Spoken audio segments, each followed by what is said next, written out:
trying to stick to legal community, climate change, and virtual technology. Chris here, certified legal video specialist for over 20 years, sharing my tips and observations from behind the video camera in hopes to help the legal community improve its lack of help when it comes to climate change. I know there's a lot of attorneys out there who work in environmental law, but seriously, long-running joke of how forests are destroyed for documents and cases. It's always been a bad joke, but some attorneys think it's funny. These days, everything should be digital, just straight up. Instead of boxes of documents being transported, shipped around, just bring laptops, tablets even, full of the information, or thumb drives that the other party can put on their laptop at the deposition, because everyone pretty much travels with a laptop or tablet. So there is a way to share the digital documents one way or the other. And if it's a video deposition, your videographer can probably help figure out a way to get those documents to the other party, because we have to carry even more equipment in our bag these days in case a in-person deposition turns to a last-minute Zoom or hybrid. We should get paid more.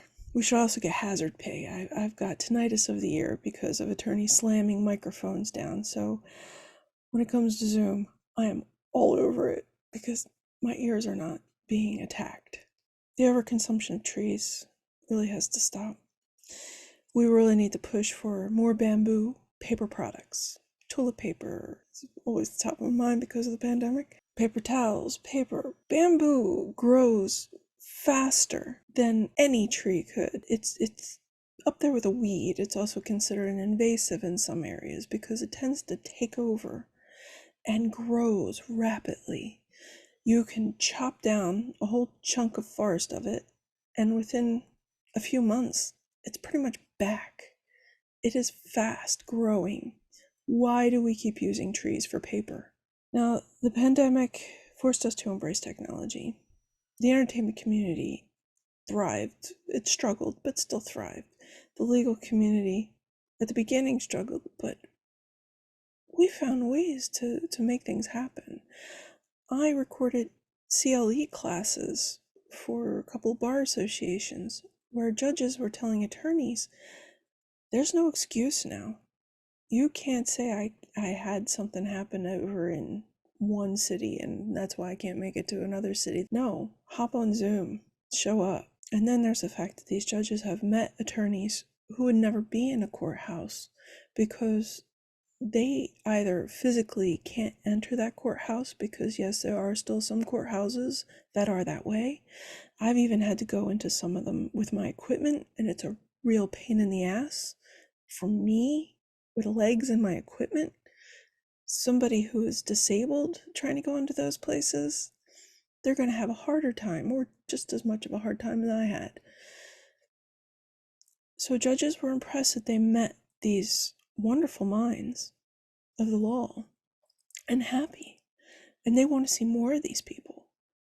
They don't want there to be this, oh, you can't go. No, virtual technology and technology has opened up so many doors, and I know there's this push of people who want to go back to the old normal, but the world, the planet, the environment, the climate can't handle the old normal. And the old normal, I'm sorry, was actually rather detrimental to our health, and we'll probably see that in maybe 50 or more years, like when we look back on early 1900s, when they thought cocaine and other weird things, oh, and lead and laudanum were healthy for you. They weren't. They were detrimental to our health. So we need to look at our history and realize where we're repeating history big time in the present. There are those people who fear technology out there. Like, they're terrified of it, or they just don't want to. And then there's also the bullies who don't know tech, and they get really mean. It's okay to ask for help if you don't understand the technology. If you're shy about technology and you're afraid of pushing buttons, which I don't understand. But yeah, there are some lawyers who are afraid to push some buttons on the thing because they think it's going to blow something else up. It's cute and amusing at the same time. It's okay. You have video specialists out there, us technicians out here.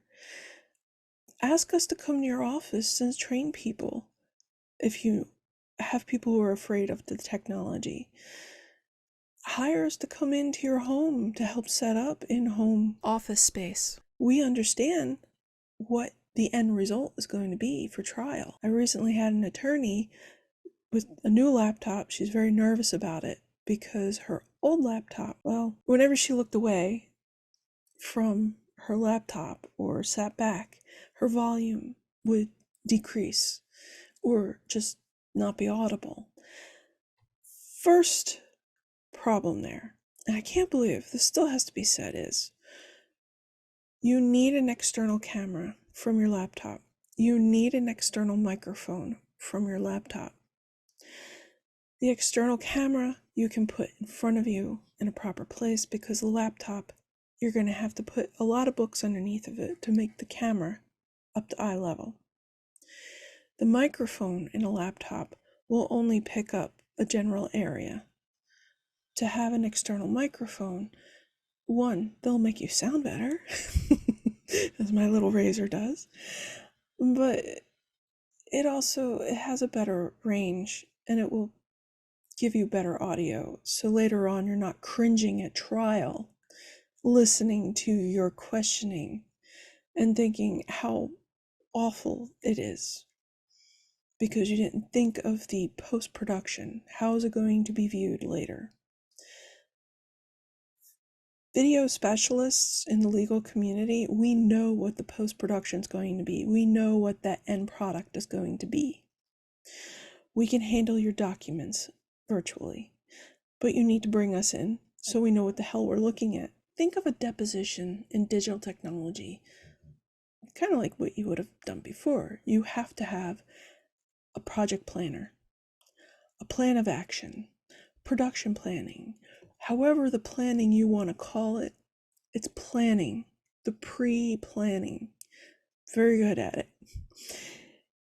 You need to have someone who knows what the end result is going to look like so that they can catch all the hiccups that are going to happen in the beginning of the plan. Don't talk over one another for a Zoom because Zoom can only really get one voice at a time, just like a court reporter. Things start cutting out. And there are people out there who will try to talk over everyone just to make sure that that problem happens. Somehow you got to work around it. Generally, there are a lot of people out there who embrace technology. I am one of those people. Reducing our carbon footprint also means reducing how much we drive. We don't need to keep driving and flying all over the country or world for depositions. Granted, it is nice to maybe go see a new town if there's enough time for it, but if you're just flying in for a few-hour deposition and flying out, why couldn't it have been done on Zoom? There have been many where I've done hybrid, and there were people who insisted on being there and people who were on Zoom. And we did the deposition. The documents were digital. Everybody had a laptop. It worked wonderfully well. The witness was in the room. And the court reporter and I, at the end, were like, why didn't they just have the whole thing on Zoom? And then I've had hybrid depositions in hotels with awful internet connection, music in the hallway, which was highly annoying, and freezing cold. Another problem with doing depositions in hotels. The chairs are always uncomfortable. There's probably music in the hallway that's too loud and you can hear on the record. Right up there with doing depositions in high-rise buildings in overpopulated cities, you will pick up radio signals. I've had that happen many times. always good to think of the post when you're going to be playing this video. You want clean audio and good video. Have it in a place that's not going to pick up radio signals, or have it on Zoom where everybody can be comfortable in their space and not spreading germs and not having to drive anywhere. Granted, there might be a case where you have a deponent who doesn't have internet or a computer. There's usually a local Regis or someplace nearby or a local law firm to them that will be willing to host a virtual deposition just so that they can communicate. And then you wind up meeting more attorneys and having more contacts. There's always a way to get things done. You just need to expand the view, take out some walls, bring in some new ideas. It's what the pandemic taught us. Really think outside the box, to really be creative. Enough with killing trees. Enough with driving everywhere frivolously. Plan a route. That's what I do when I do my shopping. It's like, okay, my grocery store is over here, but I also like buying stuff over there. And there's this one grocery store I really do enjoy. That's also, but it's at a distance. I only shop there if I have a deposition that has me somewhere in that location or coming back through that area of that shopping area. That's the only time I shop there. And then there are things that I definitely have to have delivered and shipped to me because none of the stores I shop at carry it. That's a problem. I keep trying to find ways around it. Quick tips for just being on Zoom. Make sure you have your windows not directly behind you. Like I do, I have the wall. This is the area I have to work with, so I try to make it work as best I can. Make sure you have a light in front of you as well as light behind you. Just make sure you're well lit. This is probably a little more light than I normally do for depositions, but it is well lit. If you have a very pronounced brow, make sure that you have a light in front of you, definitely, because if you're working with overhead lighting, it's not a good look. So external camera, external microphone. If you have to work with a laptop, make sure you put a lot of books underneath of it so that the camera in the laptop is up higher. We don't want to be looking up your nose, and it's going to give people vertigo if they have to look up at the ceiling and you. It's kind of awkward viewpoint. Also note that Zoom will take up to 5 minutes before letting anyone know that they've dropped off. Yes, 5 minutes. I've experienced it.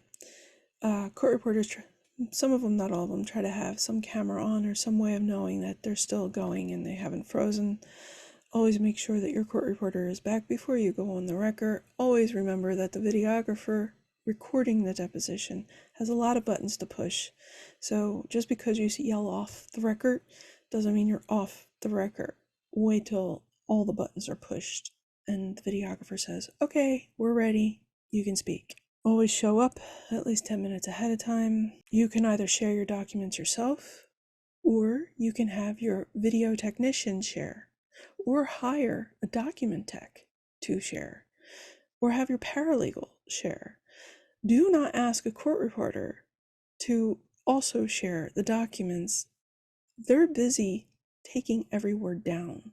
Due to more and more stenographers retiring out and fewer of them coming in, you're probably going to wind up more and more with a voice recorder or a recorder. Always good to specify what you prefer.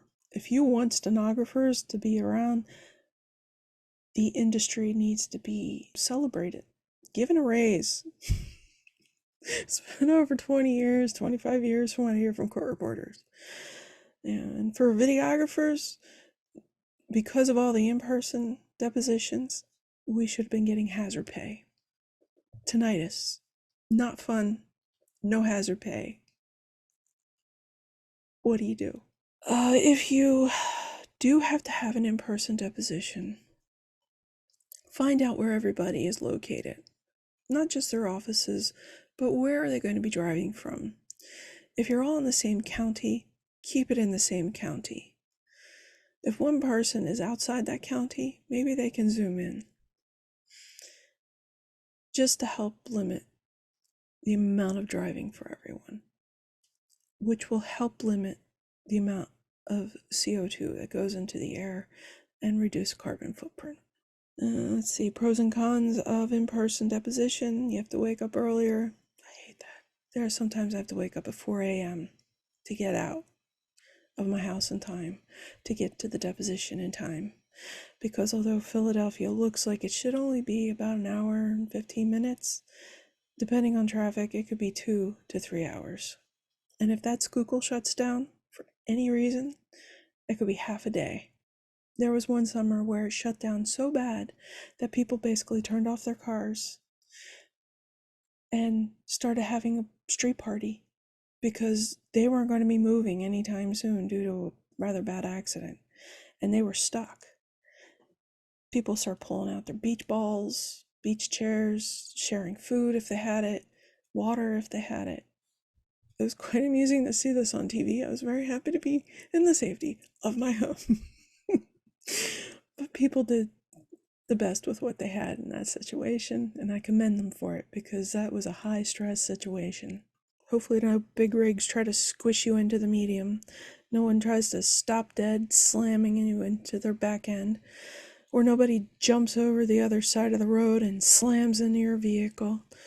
Or some deer with 18 points jams into the side of your vehicle and kills you dead. Yeah. There's a lot of things that can happen on the way to or back from a deposition. I had a deposition where a court reporter was riding their motorcycle. It was late fall, and it was supposed to be an okay weather day, but we had a freak icy rainstorm happen, and they're driving a motorcycle, so we couldn't go forward with the deposition. They couldn't drive. It's like, what the hell? We cannot do the deposition now because the court reporter was riding a motorcycle on a bad weather day.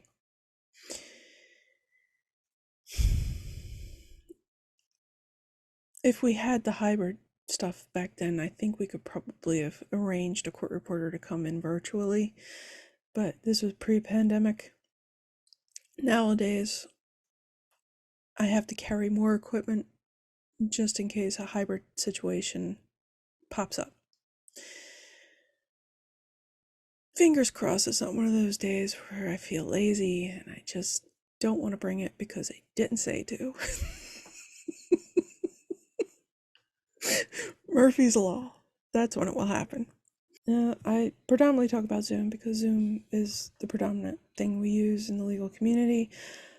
I've also used Teams, Google Meet. There was another one that was out there, begins with a W. But it's not very popular. People really don't like it. And if you're concerned about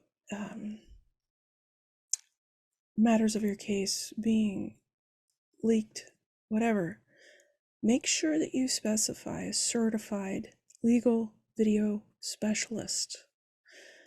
And your court reporter, I'm sure you know court reporters that you enjoy working with. Maybe you have videographers you enjoy working with. You can request these people by name. Our job is to keep the record safe. Another tip for the virtual deposition, which I know some attorneys have complained about, is some deponents decide to do the deposition in their car while they're walking through a store. Yeah. I remember 1st June in lockdown was one of my first depositions dealing with a deponent who was doing the deposition from their car. And he didn't have any place to put the camera properly, so I suggested that he go to the back seat and prop the camera in the thing he had on his camera could actually hook into the back of the headrest for his car, is the way it was. And he told me that would be weird. And I replied with, "You're doing your deposition in a car." Well, the attorneys laughed and said, "It's okay. We'll be okay."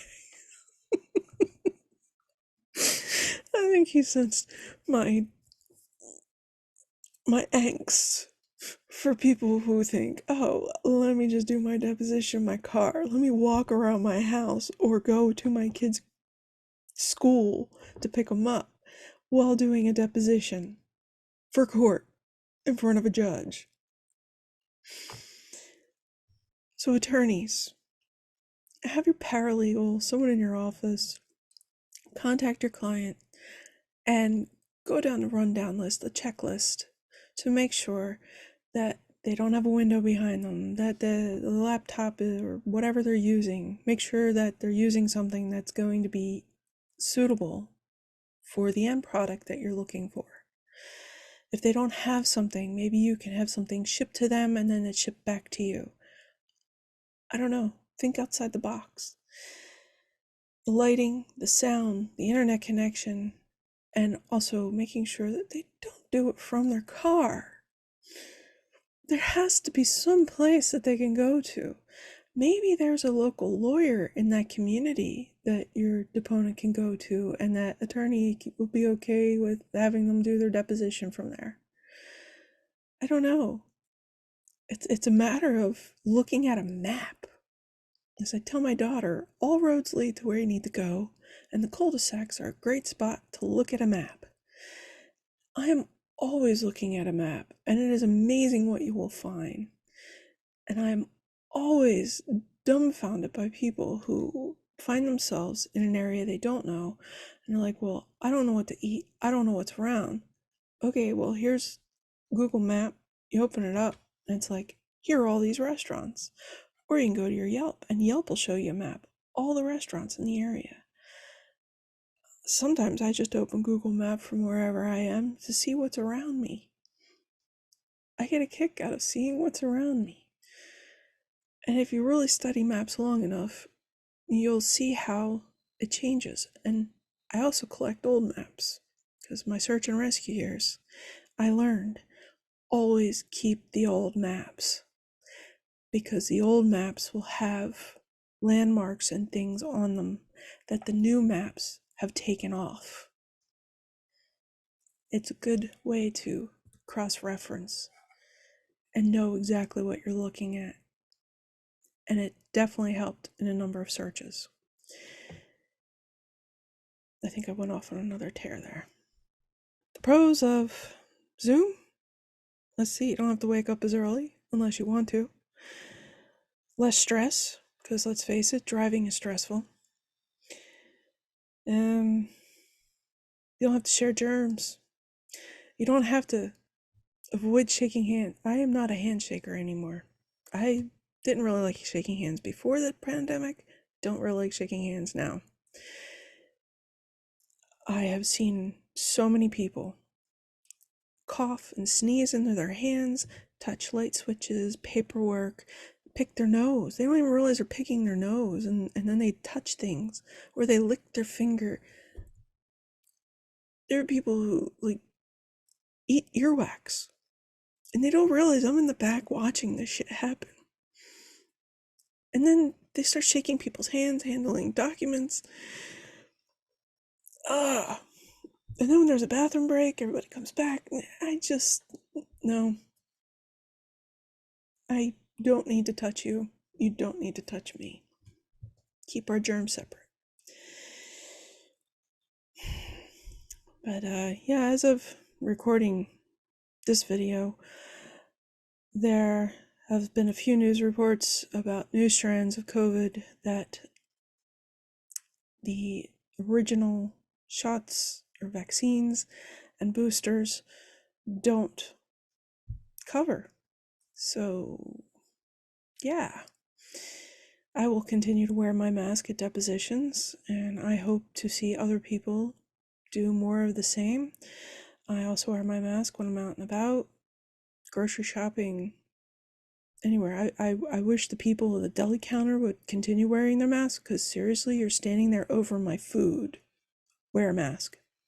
Yeah, germs. They're getting uglier with climate change. And with that, Chris out.